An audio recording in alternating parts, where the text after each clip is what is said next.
हरे कृष्ण, राधे राधे। दोस्तों, आज की इस वीडियो में हम जानेंगे कि वट सावित्री व्रत में हमें किस किस सामग्री की आवश्यकता होती है। ज्येष्ठ मास की अमावस को बड़मावस कहा जाता है। इस दिन वट सावित्री व्रत किया जाता है। कहीं कहीं पर ये व्रत ज्येष्ठ पूर्णिमा को भी किया जाता है। तो इसका जो पूजन होता है, ये वट वृक्ष जो बूढ़ा बरगद होता है, बरगद का प्राचीन वृक्ष होता है, उसके नीचे ही किया जाता है। लेकिन अगर आप बाहर नहीं जा पा रहे हैं तो इस तरीके से आप नर्सरी से ला करके गमले में वट वृक्ष का पौधा लगा करके उसका भी पूजन कर सकते हैं। नहीं तो वट वृक्ष की टहनी एक दिन पहले तोड़ करके ले आएँ तो आप उसका पूजन कर सकते हैं। और अगर आप इतना भी नहीं कर पा रहे हैं तो घर में तुलसी मैया हैं, आप उनका ही पूजन कर लें तो भी आपको पूरा पुण्य लाभ प्राप्त होगा। उसके बाद में जान लेते हैं कि हमें किस किस सामग्री की आवश्यकता होती है पूजा में। एक हमें धूप दीप चाहिए। दीपक आप देसी घी का या फिर तिल के तेल का आप बना सकते हैं। अक्षत, रोली, चंदन, हल्दी, कुमकुम इसकी आवश्यकता होगी, क्योंकि देखिए अमावस का दिन होता है। उत्तरी भारत में अमावस में और दक्षिणी भारत में ये पूर्णिमा के दिन मनाया जाता है। तो तिल का विशेष रूप से प्रयोग करें, क्योंकि पितरों का दिन होता है अमावस जो होती है। तो आप पूजा में काले तिल का ज़रूर प्रयोग करें। इसके साथ में ऑरेंज सिंदूर को बेहद शुभ माना जाता है। तो पूजा में ऑरेंज वाला सिंदूर अवश्य रखें और साथ में देखिए कुमकुम रख लें। तो क्षेत्रीय मान्यताओं के अनुसार सामग्री थोड़ी बहुत अलग हो सकती है। और इसके बाद में देखिए हम कलावा, मौली उसे रख लेंगे पूजा में। और कच्चे सूत से फेरियां दी जाती हैं वट वृक्ष की, तो कच्चा सूत रख लें। कच्चा सूत आपके पास नहीं है तो आप कलावे से भी इस परिक्रमा को कर सकते हैं। साथ में देखिए आरती करने के लिए हमें कपूर चाहिए। आप चाहें तो दीपक से भी आरती कर सकते हैं। छोटा सा हवन हो सके, क्योंकि देखिए अमावस का दिन है तो हवन अवश्य रूप से आप करें। तो हमने थोड़ी सी सामग्री और कपूर ले ली है हवन करने के लिए। साथ में देखिए हमने गणेश जी बनाए हैं सुपारी के ऊपर मौली लपेट करके, और यहाँ पर हमने गोबर से गौरी माता बनाई हैं। और इसके साथ में देखिए हमने जनेऊ लिए हैं। कुछ आप जनेऊ रख लें, वस्त्र रूपी कलावा रख लें। यहाँ पर देखिए त्रिदेव ब्रह्मा, विष्णु, महेश और उनकी तीनों पत्नियों की भी आप चाहें तो छोटी छोटी प्रतिमाएं मिट्टी से बना सकते हैं पिंडी रूप में।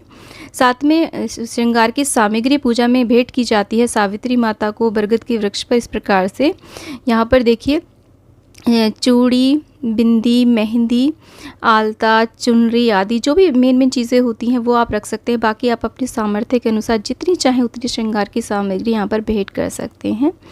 और इस तरीके से देखिए कलश की स्थापना की जाती है। आप चाहें तो देखिए कलश की स्थापना बिना करे भी इस पूजन को कर सकते हैं। कलश की स्थापना करने के लिए एक कलश ले लें आप, पीतल का, तांबे का या मिट्टी का ले सकते हैं। और कलश के देखिए गले में इस तरीके से मौली बांध लें, स्वास्तिक बना लें। तो आप इस सामग्री को लेकर के घर के बाहर भी पूजन करने जा सकते हैं या फिर इस सामग्री से घर में पूजन कर सकते हैं। कलश में डालने के लिए हम लौंग, इलायची, सिक्का, सुपारी, हल्दी की गांठ आदि इस प्रकार से रख लेते हैं। और जल भरने के लिए अलग से बड़े लोटे में हम जल ले लेते हैं। इसके साथ में जो भी पुष्प आपको मिल जाते हैं, दूर्वा गणेश जी के लिए और कलश में लगाने के लिए हमने यहाँ पर आम के पत्ते लिए हैं। आप अशोक के पत्ते भी प्रयोग कर सकते हैं। पुष्प आपको जो भी मिल जाए वो आप पूजा में अवश्य रूप से रखें। साथ में देखिए ऐपन होता है जो कि चावल को पीस करके और उसमें हल्दी मिला करके ये बनाया जाता है। नहीं तो देखिए आपके पास चावल का आटा हो तो उसे भी घोल सकते हैं, नहीं तो आप गेहूँ का आटा घोल करके उसमें हल्दी मिला लें, उससे भी ऐपन बना सकते हैं। ऐपन एक स्थानीय मान्यता है तो आप चाहें तो इसको स्किप भी कर सकते हैं। साथ में देखिए हम सत्यवान, सावित्री और यहाँ पर यमराज भगवान की स्थापना अलग से नहीं करेंगे। जो पुस्तक आती है कथा की, व्रत कथा की, उसमें दिए हुए होते हैं तो हम इन्हीं में इन तीनों का पूजन कर लेंगे। यहाँ पर वट वृक्ष भी दिया हुआ है, आप चाहें तो उनका भी पूजन कर सकते हैं। तो देखिए कथा की पुस्तक आप रखें। और इस पूजा में देखिए बांस का बना हुआ ये जो पंखा होता है बहुत ही ज़्यादा महत्व इसका माना जाता है, तो इसे आप पूजा में अवश्य रखें अगर आपको मिल जाता है। नहीं तो आप पेपर का या किसी भी चीज़ का पंखा बना करके ज़रूर पूजा में रखें।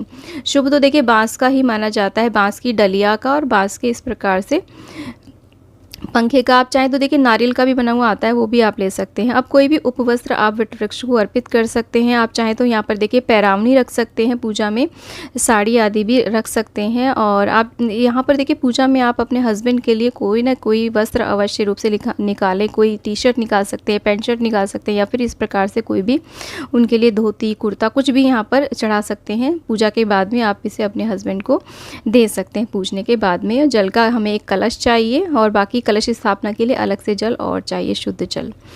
तो ये कुछ सामग्री है। और साथ में देखिए ऋतुफल, जो भी कोई मौसमी फल होते हैं वो इसमें अवश्य रूप से रखे जाते हैं। और यहाँ पर मीठे बरगदे बनाए जाते हैं, यानी कि मीठे गुलगुले या फिर बरगद के जैसे जैसे फल होते हैं ना, इस तरीके के मीठे बरगदे बनाए जाते हैं। आप चाहें तो हलवा, खीर, पूड़ी, जो भी पूड़ी पकवान आपके घर में बनते हो वो पूजा में आप रख सकते हैं। मीठे पूड़े भी आप चढ़ा सकते हैं। अठावड़ी, हमारे यहाँ पर अठावड़ी चढ़ाई जाती है, 8 पूड़ियाँ बनाई जाती हैं और पूड़े बनाए जाते हैं। 7वें मौसमी फल आप ले लें, जो भी मौसम के फल आ रहे होते हैं, आम, खरबूजा और केला, जो भी हो, और एक श्रीफल ज़रूर अर्पित करना चाहिए इस पूजन में।